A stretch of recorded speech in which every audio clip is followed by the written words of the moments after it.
I'd like to bring into the conversation now a distinguished lecturer at the University of New Haven and also a national security expert, Robert Sanders. Robert, I know that this investigation, again, very early on right now, because we just got word this happened last night on Saturday. But is there a coincidence that these men were Palestinian, they were attacked, given the international climate at the moment? Sure, you could go there without much more evidence, but there is additional evidence. So you have as reported by one of the monitoring agencies, a 216% increase in attacks and bias acts against people who are of Palestinian or Arab descent from this time last year, in this last 40 some plus days since this attack happened. These young men were wearing something like this, only it's white. And as a military officer in Afghanistan, we wore those on a daily basis around our necks and pulled them up around our faces to protect ourselves from dust and dirt and other things. They were wearing those in the United States, which clearly identified them as having an affiliation or at least spent time in that region of the world. And they're also brown young men in America, which also has another connotation to it.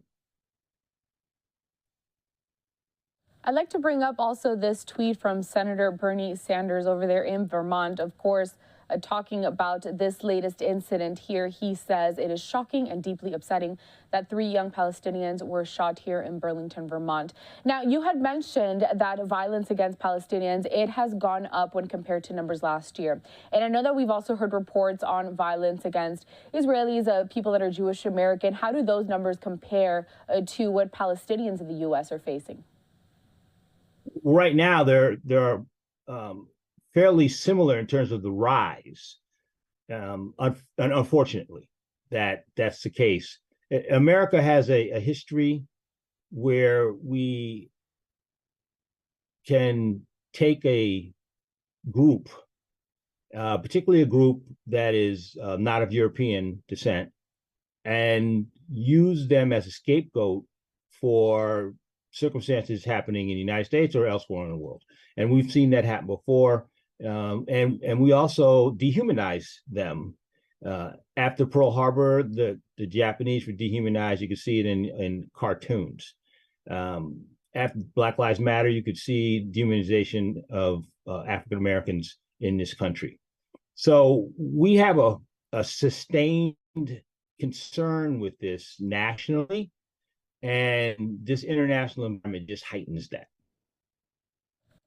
As you mentioned here, America does have a history of kind of picking sides. There's violence when it comes to 2 opposing views, when international conflicts do happen, or even back here at home, as you mentioned with Black Lives Matter. When it comes to preparing law enforcement, how does that process work? Is it as soon as, for example, this war broke out between Israel and Hamas, is law enforcement made hyper aware of the fact that these attacks are most likely going to increase against those 2 groups? So the head of the FBI, Mr. Ware, said a few weeks ago that he expected increases in violence in the United States as related to this activity in the Middle East, or Northeast Africa, as it used to be named. And what he has predicted, unfortunately, has come true. And we now need to guard against it. Now, how this usually happens is it's obviously, unless it's in a enclave, it's first happens with an interaction with local law enforcement. And local law enforcement will do the initial investigative work, and they'll determine whether or not this is just a violent attack by people who are criminalistic in nature, or if this has some racial, human rights, or other connotations. If it does, that could involve the FBI or even state law enforcement, depending on what state laws say, looking at this as a hate crime. And that starts a whole nother set of wheels turning to look at who the victims were, who the assailants were the assailants a lone wolf actor who took advantage of a situation, or were they a part of an organized group? One of the things that happened after President Obama was elected was the number of right-wing violent entities in the United States went up by thousands. They're still out there, some more quiet than others, but this is an excuse for them to get radicalized. We saw some of them on January 6th. In terms of a crime being labeled a hate crime, what kind of evidence has to be presented for that to be the concrete approach for that crime? And then also, how are perpetrators punished for that? So if you're going to charge a hate crime, you have to find evidence that the individual attacked the victim based on their national origin, their race, their religion, one of those special categories that are protected under the United States Constitution. If you find that, then that could be a federal and in some cases a state level crime above just the assault. And that will increase penalties. Anywhere from 5 to 20 years could be the increase depending on which particular violation we're talking about.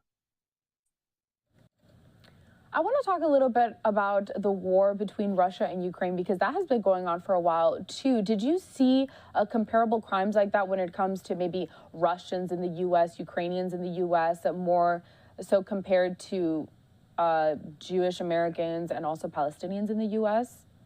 Well, that's an interesting observation, because European against European, and Europeans against European is usually white against white in terms of the national level violence at the international level. That flows back to America in a different way, because there's less of an ability to identify an other. And with that xenophobic ability reduced, you can't say that they were or are not Americans. One of my favorite lines is, if you've ever seen the autobiography of Bruce Lee, Beaver Cleaver's mother is paying Bruce Lee's soon-to-be mother-in-law. And when Bruce Lee explains to her that he's an American, she says, "Oh, you're not American." Bruce Lee was born in America, which means an American citizen by U.S. international law, but he was an Asian. And so that woman could not see him as an American. So that's a rollover in this. When you have European against European, some of the original colonists that came to the United States look at themselves, and others look at them as the Americans first, even though Native Americans were here when they arrived. That's a very interesting point that you just made. I guess I didn't really even think about it that way when it comes to why you would see perhaps less of these type of crimes when you talk about European against European, or a white person against a white person, something that's more defining here when you think Jewish American versus Palestinians. I do also want to ask, because this war between Israel and Hamas, it's going to continue, at least for what we see right now. Do you expect these crimes to rise? Like, let's say the longer that the war goes on, the more we're going to see maybe this hate being perpetrated around the U.S.? Unfortunately, I do expect them to continue to be high. I hope that there's a peak and that we will start to go back down the other side of the mountain at some point in time. You know, a lot of things that happen in America, there's a 15-minute mentality, 15 minutes of fame, that kind of thing, where it's focused on the American, and then the next big story comes along. So as we don't see the Ukrainian-Russian war on the front pages anymore, we now see Hamas and the Israel war on the front pages. There may be another next big thing that comes along which diverts America's attention. Now, the folks who are hardcore anti-Palestinian, anti-Arab, anti-people of color, they'll continue to do what they've been doing. They'll continue to do things like last week, a young Indian man was in New York City playing with his 18-month-old son in a park. And the son went over to watch some older children play with a basketball. And while that was happening, the mother of one of those older children accosted the father of the 18-month-old, and told him that they were terrorists. He and his 18-month son were both terrorists, and they needed to get out of the park. And when the father didn't move fast enough, this woman threw hot coffee at him and the 18-month-old child. Luckily, the dad was positioned such that the child was protected and it only hit the dad. So, these things are sometimes they're organized, sometimes they come from radical groups on the right. Other times it's an individual American citizen who wakes up one morning and thinks the 6-year-old boy who lives in the house that is rented to them by him is a terrorist and is going to kill him, and he stabs him 24 times and kills him, stabs his mother 18 times and kills him. These type of things are happening in America. They're sad, they're unfortunate, but they are part of our reality. Hopefully a diminishing reality. But while this fight keeps going on between Hamas and Israel, there's an ability of some to make any Palestinian or any Arab or any person with the right color of brown texture in their skin the enemy. And if they do that, they may consider those people dangerous and attack them. Unlike, we all know that the vast majority of Palestinians are not part of Hamas. Hamas is a small microcosm of a larger community that's radical and violent and criminally prone. And it's that point that you made there that apparently has been difficult for a lot of people to distinguish. Finally, Robert, what advice would you give to someone that does feel that they're in danger, that is scared, that maybe there's harm coming toward them? How do they approach that situation? What can they do, no matter what side of the aisle they're on? So inside most of our local communities, there's religious organizations. So if you're Jewish, there's the synagogue. If you're a Muslim, there's a mosque. Inside of those organizations, there are people who specifically are looking out for their attendees, the religious attendees of those organizations or those religious institutions, and they have contacts with local law enforcement. They have contact with social services organizations. And if you reach to them, they will get you in the right direction. Obviously, if it's an immediate concern, you call local law enforcement. Robert Sanders, distinguished lecturer at the University of New Haven. We appreciate you joining us here at LiveNOW from Fox, helping us break down this tragic case out of Vermont. Of course, 3 Palestinian men shot near the University of Vermont. We hope to welcome you back here soon and hopefully under better circumstances. I agree with that last point in particular. Take care.